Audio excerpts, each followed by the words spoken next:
അങ്ങനെ അംബാലെ വന്നിറങ്ങി നമ്മുടെ സിംഗ് ചേട്ടന്മാരോട് ഒരു ചായയൊക്കെ കുടിച്ച് നിൽക്കുകയാണ് ഞാൻ. ഇവിടുന്ന് ഇനി അമൃത്സറിലേക്കാണ് പോകേണ്ടത്. അപ്പോഴേക്ക് നമ്മുടെ ട്രെയിൻ വന്നിട്ടുണ്ടായിരുന്നു. ഇവിടുന്ന് ഇനി ജനറൽ തന്നെ ചരണം. എന്തായാലും അവിടെ ഒരു വർത്താനം പറഞ്ഞിരിക്കുക എനിക്ക് 2 പിള്ളേരെ കിട്ടി. എനിക്കറിയാവുന്ന ഹിന്ദിയിലൊക്കെ ഞാൻ അമ്മമാരോട് സംസാരിച്ചിട്ട് എനിക്കറിയാവുന്ന മലയാളം ഞാൻ അമ്മമാരെ പഠിപ്പിക്കുകയും ചെയ്തു.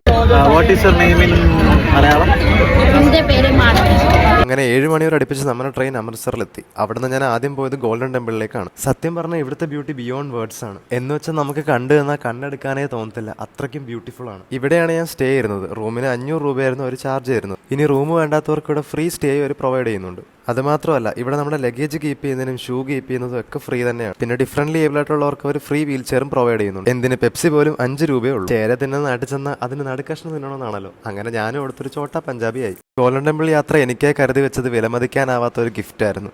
എൻ്റെ ചേച്ചിയെ അളിയനെയും കുഞ്ഞിനെയൊക്കെ പഞ്ചാബികളുടെ രൂപത്തിൽ കണ്ട പോലെയായിരുന്നു ഞാൻ. ഈ കുഞ്ഞുമാലാകയായിട്ട് എനിക്ക് വളരെ പെട്ടെന്നൊരു ബോണ്ട് ക്രിയേറ്റ് ചെയ്യാനും പറ്റി. ബിയോണ്ട് ദ ബോർഡേഴ്സ് എനിക്ക് കിട്ടിയ ഈ അക്സെപ്റ്റൻസ് വിലമതിക്കാനാവാത്തതായിരുന്നു. ഇവിടുത്തെ പ്രത്യേകതകൾ ഇതുകൊണ്ടൊന്നും അവസാനിക്കുന്നേ ഇല്ല. ലോകത്തിലെ തന്നെ ഏറ്റവും വലിയ കമ്മ്യൂണിറ്റി കിച്ചണാണ് ഇവിടെ ഉള്ളത്. 24 മണിക്കൂറും അൺലിമിറ്റഡ് ആയിട്ട് ഫ്രീ ഫുഡ് ഇവിടുന്ന് കിട്ടും. അവിടുന്ന് നേരെ പോയത് അവിടുത്തെ മാർക്കറ്റൊക്കെ ഒന്ന് എക്സ്പ്ലോർ ചെയ്യാൻ വേണ്ടിയിട്ടായിരുന്നു. നെക്സ്റ്റ് ഡേ മോർണിംഗ് ഇവിടുത്തെ സ്പെഷ്യൽ കുൽച്ച കഴിക്കാൻ വേണ്ടി ഞങ്ങൾ പോയായിരുന്നു. സത്യം പറഞ്ഞാൽ ഇതിന്റെ മേക്കിംഗ് കണ്ടിട്ട് എനിക്ക് പഞ്ചാബി വെച്ച സിനിമ ഓർമ്മ വന്നു. അതിനുശേഷം അവിടെ നിന്ന് നേരെ പോയി ജാലിയൻ വാലാബാഗ് മെമ്മോറിയലും കണ്ടു.